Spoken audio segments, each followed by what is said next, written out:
بسم اللہ الرحمن الرحیم ان تبدوا الصدقات فنعما هي وان تخفوها وتؤتوها الفقراء فهو خير لكم ويكفر عنكم من سيئاتكم والله بما تعملون خبير ليس عليك هداهم ولكن الله يهدي من يشاء وما تنفقوا من خير فلأنفسكم وما تنفقون إلا ابتغاء وجه الله وما تنفقوا من خير يوفى إليكم وأنتم لا تظلمون۔ یہ صدقات کا بیان چل رہا ہے۔ ان آیتوں میں اللہ تعالیٰ نے صدقات کا اور زکوٰۃ کا، خیرات کا یہ بہت تفصیلی بیان کیا ہے۔ یہ سورہ بقرہ کی لاسٹ آیتیں ہیں۔ ان میں اللہ تعالیٰ نے جس طرح سے صدقہ دینا ہے، جس طرح سے نہیں دینا ہے، کس کو دینا ہے کس کو نہیں، وہ پوری تفصیل اس میں ان آیتوں میں بیان کی اللہ تعالیٰ نے۔ یہاں پہ اللہ تعالیٰ کہہ رہا ہے کہ اگر تم صدقے کو لوگوں کے سامنے ظاہر کر کے دو تو یہ بھی تمہارے حق میں بہتر ہے۔ صدقے کے دو رول ہیں اصل میں۔ آدمی یا تو دکھا کر کے دے سکتا ہے، لیکن دکھا کر کے لوگوں کے سامنے دینے کا مطلب یہ ہے، دکھا کے اس لیے دے رہا ہے وہ تاکہ لوگوں کو رغبت پیدا ہو، دوسرے لوگ بھی دیں۔ مقصد یہ نہیں ہونا چاہیے کہ صاحب میری واہواہی ہوگی اور نام ہوگا، یہ مقصد نہیں ہونا چاہیے۔ دکھا کے دینے کا مطلب یہی ہے کہ تاکہ میں بھی دے رہا ہوں، دوسرے لوگ بھی اس طرف آئیں، وہ بھی یہ نیک کام کریں، اچھا کام کریں۔ اگر یہ نیت ہے لوگوں کے سامنے دکھا کر کے دینے کی تو اللہ تعالیٰ کہہ رہا ہے یہ نیت بہتر ہے، اچھا ہے، ایسے بھی دو گے تو یہ بھی اچھا ہے۔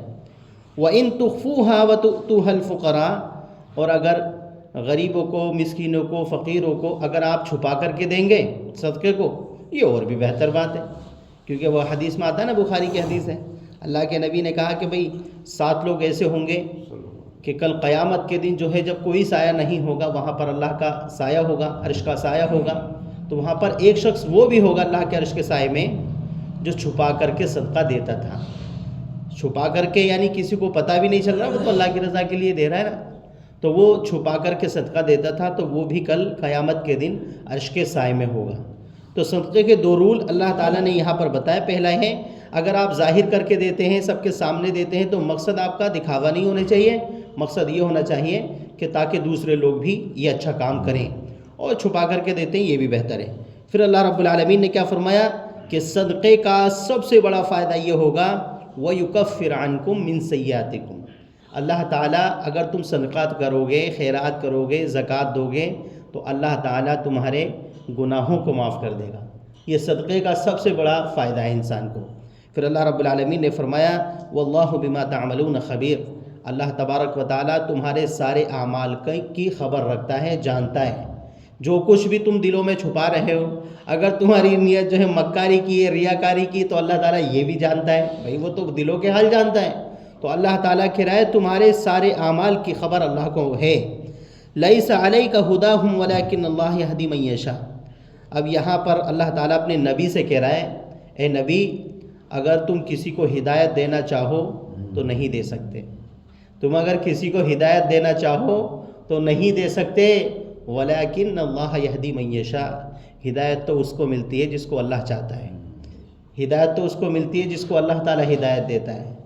نبی کے بھی اختیار میں نہیں تھا۔ اب بعض لوگ سمجھتے ہیں کہ وہ پوری کائنات کے مالک مختار تھے اور جو چاہتے تھے، یہ غلو ہے نبی کی شان میں۔ اللہ کے نبی صلی اللہ علیہ وسلم خود کہا کرتے تھے اپنے بارے میں کہ بھئی میرے بارے میں غلو مت کرنا، مجھے اس طرح سے میرے بارے میں غلو مت کرنا جس طرح سے عیسائیوں نے عیسیٰ علیہ السلام کے بارے میں غلو کیا ہے۔ عیسائیوں نے کیا غلو کیا؟ انہوں نے تو بعض عیسائیوں نے ان کو خدا بنا دیا، بعض نے کہہ دیا یہ خدا کے بیٹے ہیں، تو یہ غلو ہوا۔ تو اللہ کے نبی منع فرمایا کرتے تھے، کہتے تھے میری شان میں غلو مت کرنا، بلکہ انی عبداللہ و رسول، میں اللہ کا بندہ ہوں اور اس کا رسول ہوں، بس اس سے زیادہ نہیں۔ تو یہاں پر اللہ تعالیٰ کہہ رہا ہے نبی اگر آپ کسی کو ہدایت دینا چاہیں تو ہدایت نہیں دے سکتے، ہدایت دینا تو اللہ کا کام ہے۔ آپ کا کام کیا ہے؟ لوگوں کو صحیح بات بتانا، زبردستی کرنا نہیں ہے، ہدایت تو اللہ دے گا۔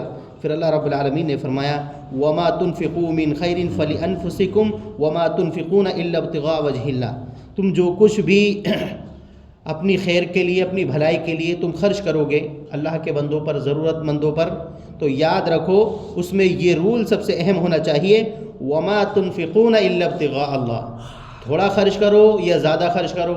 کل کے خطبے کا موضوع بھی ہمارا یہی تھا کہ تھوڑا خرچ کرو یا زیادہ خرچ کرو، مقصد صرف اللہ کو خوش کرنا ہونا چاہیے.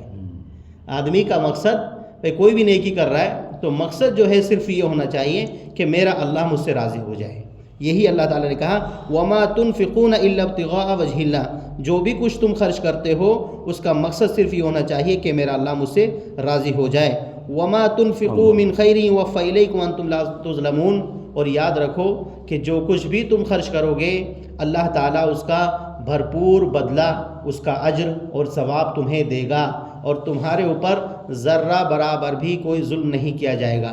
یہ معاملہ اصل میں کیا ہے اس آیت کا؟ اگر شان نزول میں جائیں، ہم بیک گراؤنڈ میں جائیں تو پتہ یہ چلتا ہے کہ یہ آیت اس سچویشن میں نازل ہوئی تھی.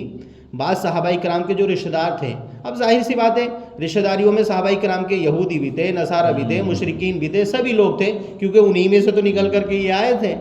تو ان کا ماننا یہ تھا کہ بھئی ہمارے جو رشتہ دار ہیں یا ہمارے جو خاندانی لوگ ہیں ہم ان کو زکوٰۃ یا صدقات کچھ نہیں دے سکتے. زکوٰۃ چلو صدقہ تو ہم دے سکتے ہیں، زکوٰۃ تو خیر نہیں دے سکتے. تو وہ یہ سوچتے تھے کہ صدقہ بھی نہیں دے سکتے کیونکہ یہ مشرکین ہیں، یہ کفار ہیں، ان کو ہم نہیں دے سکتے.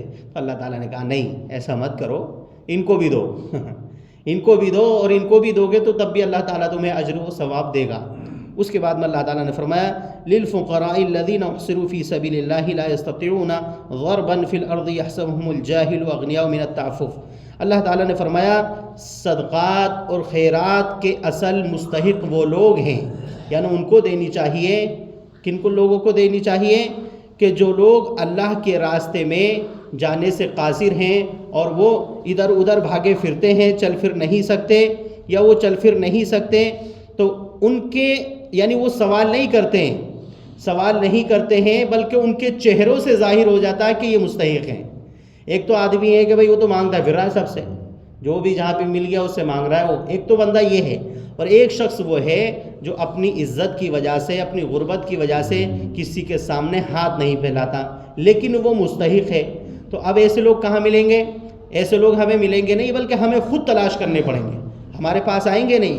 ایسے ضرورت مند اور مستحقین لوگ جو کسی کے سامنے ہاتھ پھیلانے سے، کسی سے مانگنے سے شرماتے ہیں، ایسے لوگ جو ہے آپ کو گلی کوچے میں ملیں گے نہیں بلکہ آپ کو خود تلاش کرنے پڑیں گے کہ ایسے مستحقین لوگ کون ہیں. اور سب کے خاندان میں ہوتے ہیں، سب کی رشتہ داریوں میں ایسے لوگ موجود ہوتے ہیں. لیکن ہمارا معاملہ اللہ رب العالمین ہمارے حال پر رحم فرمائے. ہمارا معاملہ تو یہ ہے کہ جہاں پر ہمارا نام ہوگا ہم تو وہیں دیں گے. مدرسے میں رسید کٹوائیں گے 10,000 روپے کی تو نام ہوگا. کسی کو چپکے سے اگر رشتہ دار کو دے دیں گے تو نام کہاں ہوگا؟ کسی بھی نے بھی نہیں دیکھا. تو ہر کام میں ریاکاری ہے. کل خطبے میں یہ کہہ رہا تھا میں، ہر کام کے اندر ریاکاری اور مکاری بھری پڑی ہے. تو آپ سب سے پہلا کام یہ کریں کہ جو آپ کے رشتہ داروں میں، آپ کے قریبی دوستوں میں یا محلے میں یا گلی میں جو ایسے لوگ ہیں جو مانگتے نہیں لیکن حقیقت میں وہ مستحق ہیں زکوٰۃ کے، حقیقت میں وہ مستحق ہے آپ کے صدقے کے، آپ ایسے لوگوں کو تلاش کریں اور ان کو دیں. اللہ رب العالمین نے فرمایا لا يسألون الناس الحافا. دیکھیں کتنے پیارے الفاظ ہیں. اللہ نے کہا کہ یہ وہ لوگ ہیں جو کسی سے مانگتے نہیں ہیں، کسی سے سوال نہیں کرتے، کسی سے چمٹ کے سوال نہیں کرتے، بلکہ یہ لوگ بیچارے خاموش رہتے ہیں لیکن ان کے چہروں سے ظاہر ہو جاتا ہے کہ یہ ضرورت مند ہیں. یہ کہتے نہیں ہیں یہ بیچارے غربت کی وجہ سے مر جائیں گے لیکن یہ کسی کے سامنے ہاتھ نہیں پھیلائیں گے. اور یہ عادت اچھی ہے. آدمی کو ایسا نہیں ہونا چاہیے کہ جگہ جگہ وہ ہاتھ پھیلاتا پھر رہا ہے. یہ عادت اچھی ہے، بلکہ ایسے لوگوں کے بارے میں اللہ نے یہ فضیلت بیان کی کہ ایسے لوگوں کو تلاش کریں اور ان کو جا کر کے دیں. اور جو کچھ بھی آپ اللہ کے راستے میں خرچ کریں گے یقیناً اللہ تعالیٰ اس کو جانتا ہے. کل ملا کر کے یہ ہے کہ ان آیتوں میں اللہ تعالیٰ نے صدقے کی فضیلت کو بیان کیا ہے اور کن لوگوں کو دینا چاہیے وہ بھی بیان کیا ہے.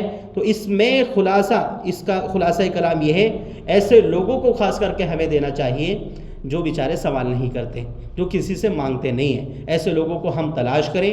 ہماری رشتہ داریوں میں، ہمارے خاندانوں میں، ہمارے محلے پڑوس میں ایسے لوگ بے شمار ہیں لیکن ہم تلاش کریں اور انہی کو اپنی صدقات، زکوٰۃ اور خیرات دیں. ورنہ مانگنے والے تو خوب آتے ہیں. ابھی رمضان شروع ہونے والا ہے، رمضان میں لوگ زیادہ دیتے تو مانگنے والے تو خوب آتے ہیں لیکن جو اصل مستحقین ہیں وہ محروم رہ جاتے ہیں بیچارے. تو ان لوگوں کا خیال رکھیں اور ان لوگوں تک اپنا صدقہ، خیرات، زکوٰۃ، فطرہ، یہ جو بھی کچھ ہوتا ہے ان لوگوں تک پہنچائیں. اللہ تعالیٰ ہماری تمام نیکیوں کو قبول فرمائے. ہم جو صدقہ، خیرات، زکوٰۃ کرتے ہیں اللہ تعالیٰ اس کو بھی قبول فرمائے.